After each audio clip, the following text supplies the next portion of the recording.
Hey, this is Bob Sumien, your North Texas real estate agent, and I am with Fathom. And let's get a few things out of the way real quick. You can reach me at bob@iselltex.com. That's bob at ISELLTEX.com. Or you can reach out by phone or text at 682-224-7071. Again, that's 682-224-7071. And just as a side note, I am your running riding realtor, and this past weekend I did the Cowtown Marathon half marathon. It was my first marathon, and so today I'm sporting my Cowtown shirt. Um, but if you know of any races that I should check out, either running, riding, I'm going to be trying to get into triathlons here pretty quick. So even a short sprint or Olympic triathlon that you know of coming up that's an excellent race, drop it in the comment section below so I kind of have an idea of a good race around the area. Anyway, coming up, I'm doing the Texas Wesleyan 5K this Saturday, March 5th, and then April 2nd, I'm doing the Fort Worth Zoo Run. So if you see me out there, shake my hand, give me a thumbs up, whatever you want to do. Say hello, basically, is what I'm getting down to. I'll be at those two events. But today, we're going to talk about some commandments for sellers when they go to sell their home. I do specialize as a listing agent for people selling their home. I list homes. I work with buyers as well. I'm not specializing in buyers, but feel free. If you're a buyer, I'm more than happy to work with you. I do know my way around the buyer's end of it as well, but I do tend to specialize in the sellers. So today we're going to be talking about the 10 Commandments as a seller. So, nice little effect there, huh? Anyway, commandment number 1. Thou shalt deep clean thy home. What you want to do is you want to clean everything. Clean, clean, clean, and when you think you're done cleaning, clean some more. This goes with bathrooms, toilets, tubs, sinks, countertops, deodorizing. If you have pets, some people have very acute senses of smell. They may be able to smell your pet. They may not like that. They may not be a pet person. You want to attract as broad a spectrum of people making offers to you as possible. So deep clean that home. And if you'll follow the link in the description below, it'll go to my website, and I've got a whole write-up on all this. It's going to go into a little bit more depth than I'm going into here. Just going to try and make as quick a video as possible. This is not going to be quick, but so you want to take down personal items, pictures. You want to take down anything religious. Not to say anything is wrong with your religion. Don't take that the wrong way, please. But you are going to have people that come through your home to tour it, and you want them to see themselves living in your home. If you've got a bunch of specific religious items out and they're not of your religion, then it may be off-putting to some people. Again, there's nothing wrong with your religion whatsoever, but you do want to appeal to a broad spectrum of people, like I said. Commandment number 2, thou shalt disclose everything. And what I mean by that is, if you know that there is a problem with your home, if the last owner, if you're not the original owner, disclosed that there had been a problem with the home when they own the home, you need to disclose. So basically, this is the one and only time that you will put all your cards on the table. You want to tell them everything. If there was a hailstorm 2 years ago, you had the roof fixed, put it in there. If you had a plumbing leak under the sink in the guest bathroom 10 years ago and everything was fixed, you don't have any problems, put it in there. If there was foundation work in 1963 from the prior owner and you know about it, put it in there. Basically what you're trying to do is disclose absolutely everything that you know that's wrong with the home, so that the purchasers know what they're getting into. And by disclosing everything that you know, you are you are preventing lawsuits on the back end, because what's going to happen is you're going to move out and your neighbors, they're going to know everything that you've told them over the years. They're going to know everything that your previous owners told them over the years. And if they happen to mention something to the new owners that you didn't tell them about that happened in, again, 1963, it could cause a problem. And what we want to do is avert any legal issues down the road after the sale. Commandment number 3. Okay, when I list your home, there's going to be a sign in your yard. People may knock on your door, want to see your home. Thou shalt not let them in. This is a safety issue for you. You don't want to just be letting random strangers into your home to view your home just because it's on the market. What you want to do is politely refer them to either their agent or refer them to me. Hand my number out like candy, please. They need to be talking to either me or another agent. That's why you've invested the time and the effort into hiring myself to represent you. So do not show your home under any circumstances on your own, unless it's, of course, unless it's somebody you know and you've known for forever. Then feel free to let them in and have a look around, whatever, and then refer them to me afterwards. But you don't want to let some random stranger off the street in your home. And as far as that goes, you'll find some realtors that will put the little combination lock boxes on there. It'd be like 2, 3, 6, 5, and then pop, you get the key. Well, I don't use those, and the reason I don't use those is because with the technology that's out there, it's Bluetooth access. Only real estate agents can get in, and when they get into the key box, it logs which real estate agent went in, how long they were in there, and all that good stuff. So we know who was in there when and for how long. With those little key boxes, and I'll be honest with you, I've picked them before because there was one left on a home, and it had been there for years and years and years. I went to list the home, and the agents were like, well, we don't have anything to cut this off our fence. Can you get rid of it? So I looked up on YouTube. I was like, pick this particular key box lock, and I was able to go in there, figure out the code, and, access the keys that were still in that box. I don't use those when they're on your property unless the property is vacant and we know that we're going to need some contractors to get in there.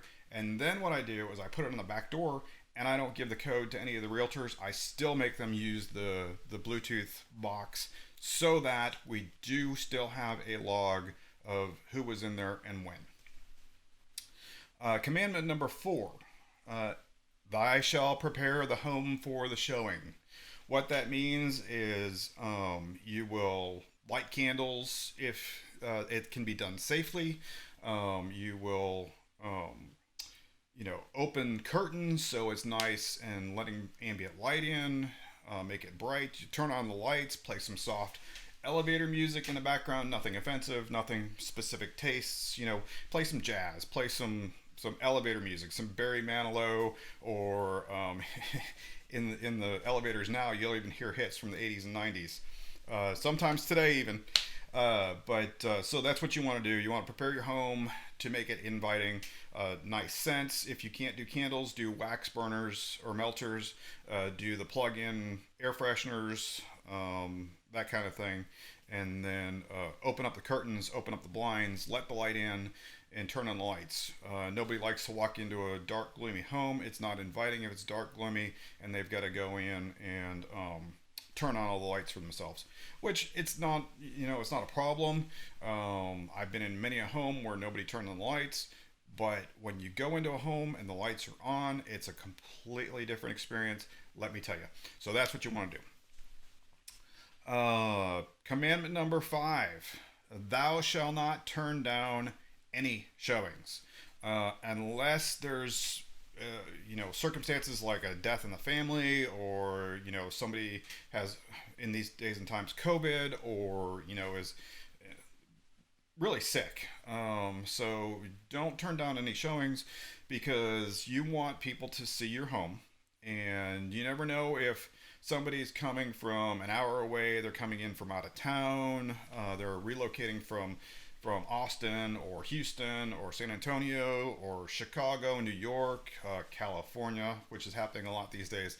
So you don't know if somebody's going to be here for just a short amount of time and they're going to be in that area, viewing homes in that area for that morning, that afternoon, whatever, and they may not come back. So you want them to be there to see your home. Don't turn down a showing if at all possible. Sometimes it happens, but don't turn down showings. Commandment number 6: Thou shalt keep your home in showing condition. We're going with a lot of showings at this point. So what that means is, when you're done with dinner, wash your dishes, put them in the dishwasher, clean out, wipe down the counters. Keep the bathrooms in good shape. Wipe down after you take a shower. Rinse down after you take a shower.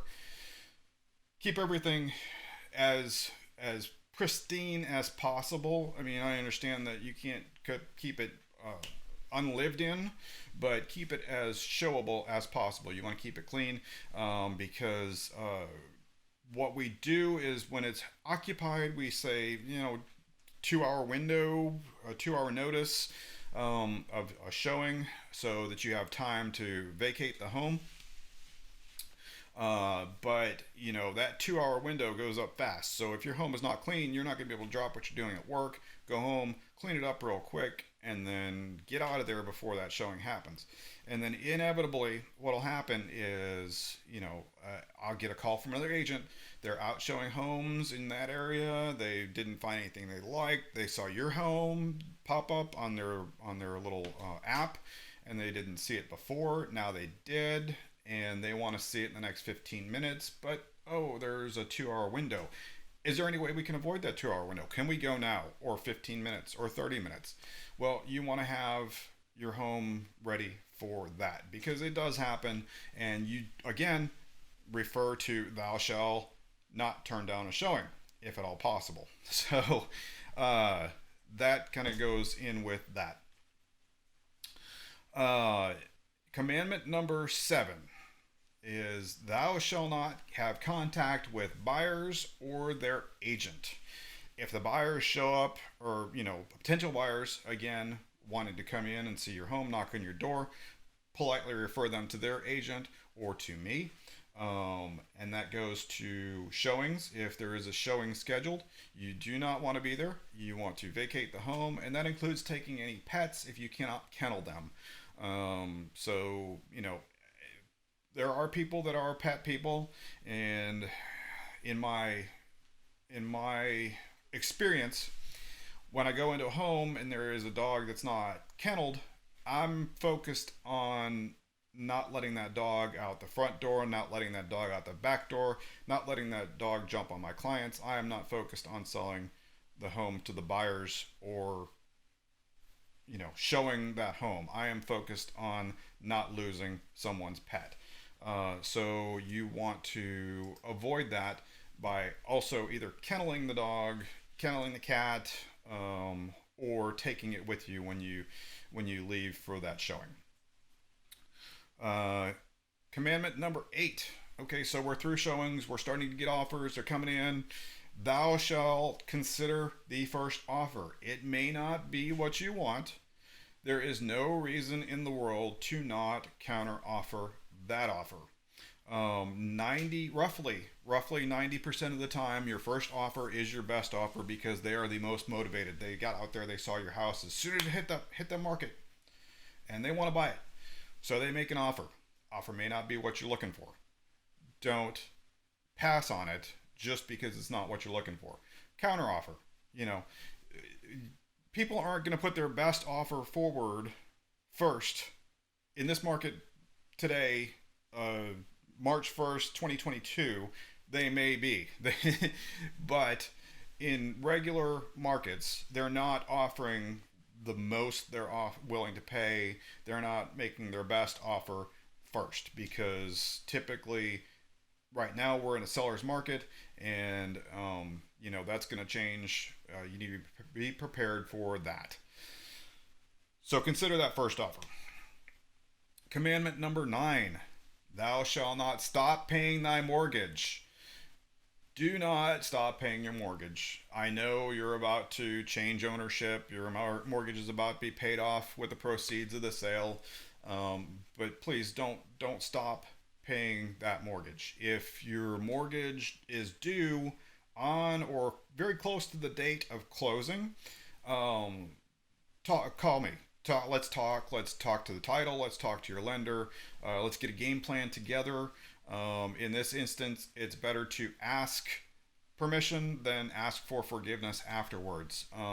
Keep paying your mortgage, and the same kind of goes for taxes. I had a closing January 24th of this year, 22nd, somewhere in there, roughly. And taxes are due at the end of the month of January. So the client called. We got on the phone with title, talked to title, asked them what their opinion was. They said, well, you've got a week after the end of the month, even with the end of the month being your drop dead date.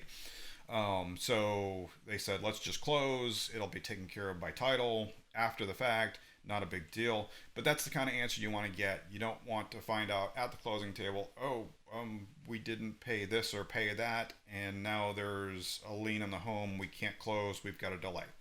That is not a fun situation.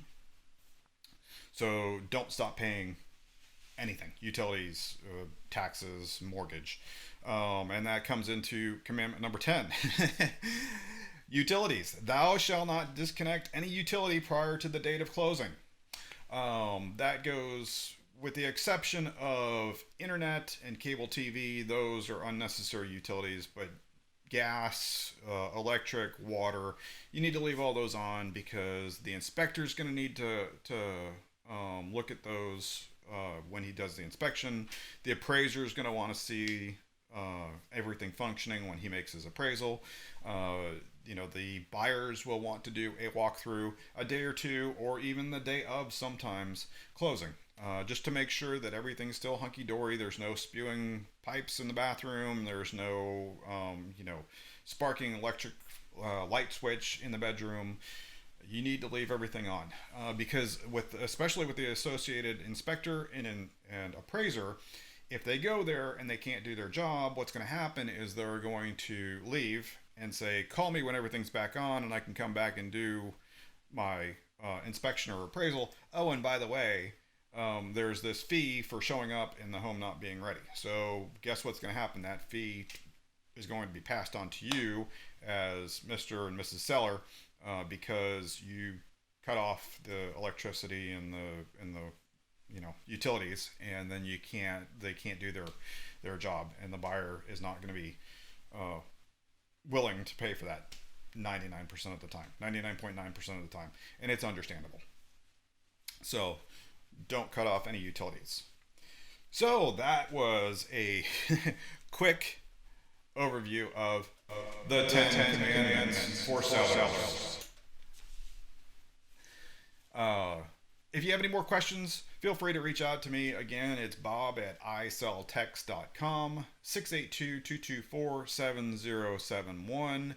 And if you sign up with the link I'm going to drop in the show notes below, I'll send out a bonus couple of tips to your email.